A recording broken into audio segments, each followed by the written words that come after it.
Welcome, ladies and gentlemen. Didimas Baraza, Kimilili MP. Welcome, ladies and gentlemen. Didimas Baraza, the Kimilili MP, is a man under siege. And Didimas Baraza is a very close friend to one Oscar Sudi. Oscar Sudi is in court trying to find out whether it is true that in 2006 he did KCSE examinations and whether he also went to Kenya Institute of Management for a business administration course. Back in Kimilili, Didimas Baraza has been our office, or rather home, was raided by detectives from government check unit from Nairobi, serious crimes personnel and director of criminal investigations on allegations to have used official CDF vehicle on campaign on his campaign escapades.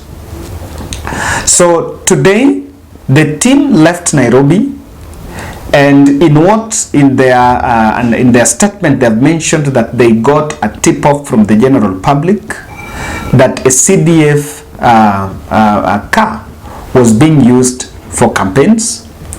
They went to the CDF headquarters. They did not find that vehicle. Then they went directly to Didimas Baraza's home in Sianda.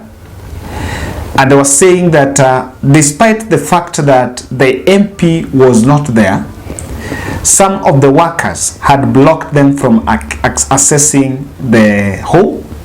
And by the powers that vested on them, they were in a position to access and drive away that car, taken to the Bungoma police police station.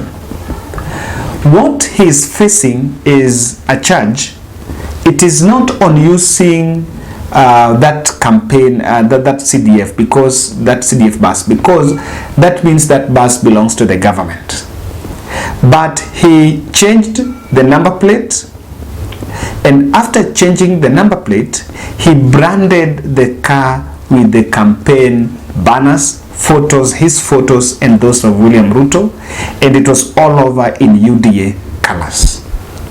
According to the person who was heading that onslaught, or rather that raid, that is against the law. So the law do not prohibit him or other member of parliament or an elected member to use official government car, but it should not be used for political reasons. And I just want to ask a question. How many leaders do you think are seeking offices and are using government vehicles for campaigns and even government houses? The party leader of UDA, Deputy President William Ruto, has been on the receiving end for better part of this year, when Kenyans are descending on him to have converted official residence of Deputy President to be his campaign, or rather his political operation center. But that then shows you that there is more than what catches the eye. Most probably, number one on this raid to be done, maybe a member of the CDF committee is feeling aggrieved and then decided to betray the boss, and that is the person that involved, or rather gave a tip-off to the government check unit officers, because they came, the whole team. That means they had an idea. That could be number two. There may be deep issues that within that office, and the issue of the campaign car is just to get an entry point so that people would actually find out what is happening, because the police officer was actually saying that one of the cars that also belongs to the CDF is being used by his brother, a Toyota Nissan car that is being used by his brother, and they are also now looking for the brother to make sure that they can also arrest him, and they are also going to answer queries. Question is, how did his brother be in part of that CDF team? because for him to be using that car, most probably he's part of the CDF team, which of course I don't know whether there is anything in the clause in law that prohibits you to employ your brother or your sister. But then those are queries that emerging. From where I'm seated, this is just a tip of the iceberg, and there is a holistic approach. Someone wants to bring a narrative, and it is a warning shot to politicians, especially, and I think it will be across board, that are using government resources. And it seems that because the ones that are playing opposition politics against government, especially the Kenya Kwanza team, there may be an intel that they are using government resources. It might be the car, it might be the official residence, or it might even be the personnels, people who are employed there as personal assistants or secretaries or drivers or so, or even these drivers. And these drivers are being assigned duties that are of personal benefit or political escapades of the member of parliament. But again, you also need to be alive to the fact that someone who is employed, even if he is employed by government, is being paid from government money, that is working with the elected member of parliament, most likely he would like to be very loyal to the boss, because who knows, in the next government, the boss will still have an audacity to decide whether he's going to be employed there or not. Because again, most of them are temporary, they're not employed by PSC. So that's what I want to look, and in this there is a dominant narrative of creating the dominant narrative on the use of government resources. I want us to look at this very critically, but first just have a view of what exactly transpired in the other part, what exactly transpired in Bungoma. Lazima tutafuta vijiji. Nimesema kwamba uchunguzi unaendelea, na utakapokamilika tutawajulisha zaidi, kwa sababu already ameshajulishwa, anajua ni kitu gani kinachoendelea. So ameshajulishwa na anajua kwamba kuna hiyo makosa, and so tayari lazima, na ni mtu anajulikana, so definitely akipatikana tutamchukua na atafikishwa mahakamani kushtakiwa kulingana na zile sheria zilizoko kwa matumizi ya mali ya umma. Maybe na motokaa hizi za hiyo gari ya usajili haswa, inaaminika kwamba ni gari aina ya Toyota pickup, ni gari ya ndugu yake, kumaanisha pia hiyo gari tunaitafuta na itapatikana pia, tutakuja tukiipata pia vile kuna hatia. So uchunguzi unaendelea. Ndugu yake yupi huyu account?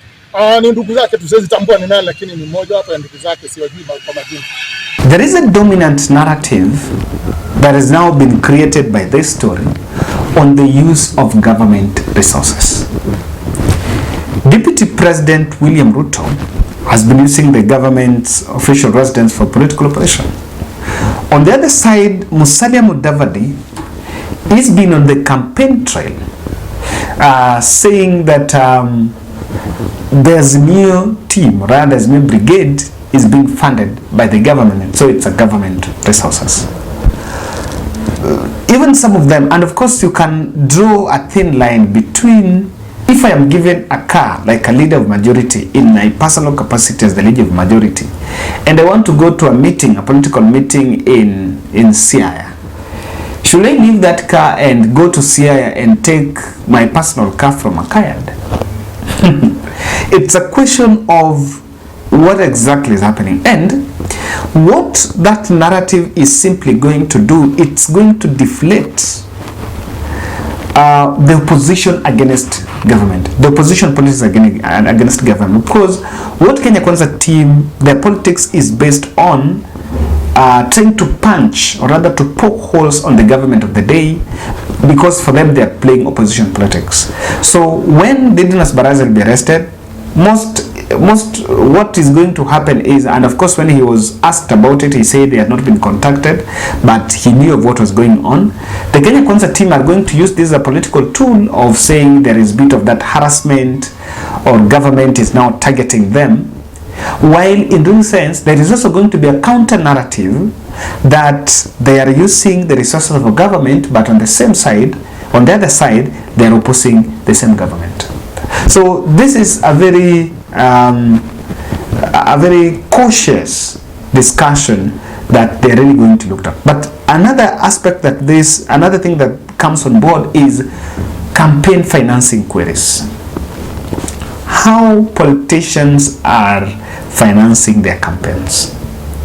And most probably, they are just finding dubious ways of diverting government resources for their own political escapades. Because and I think in court, and when he was responding, this one I got from his own response, he was saying that in his cards, he has many cars that have been offered, some have been offered to him by his friends for campaigns. And so most probably what could also be that the party leadership or the way campaigns are being financed is in very dubious means, and this is going to escalate this conversation a bit higher. Lastly, my feeling could be that someone wants to take Didimas Baraza to court. This happening is a very critical time when there is that issue of IBC clearing candidates, and those with pending cases are not very safe. So with such cases coming in the eve of that exercise, you most likely it's going to be of a handbrake, because even Didimas Baraza knows very well that if he mishandles this case or undermanages this case, then this is going to slow down his bid to seek re-election. This can be achieved through, apart from even this, because now the investigation may delve deep, there is also information coming that one of the cars is being used by the brother. That's already some undertones of corruption, and he might face those charges.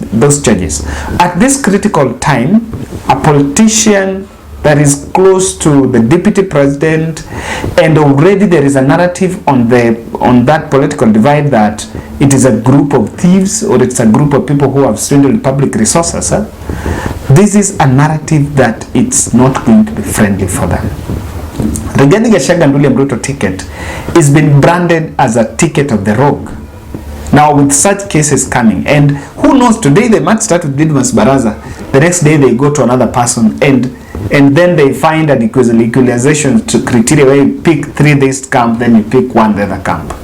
Then you say you're fighting this. So ladies and gentlemen, that's my analysis. But does it really sound cool to use government vehicle for your own political escapades? And what do you think could be the inside game that is being played by this raid on Didimas Baraza?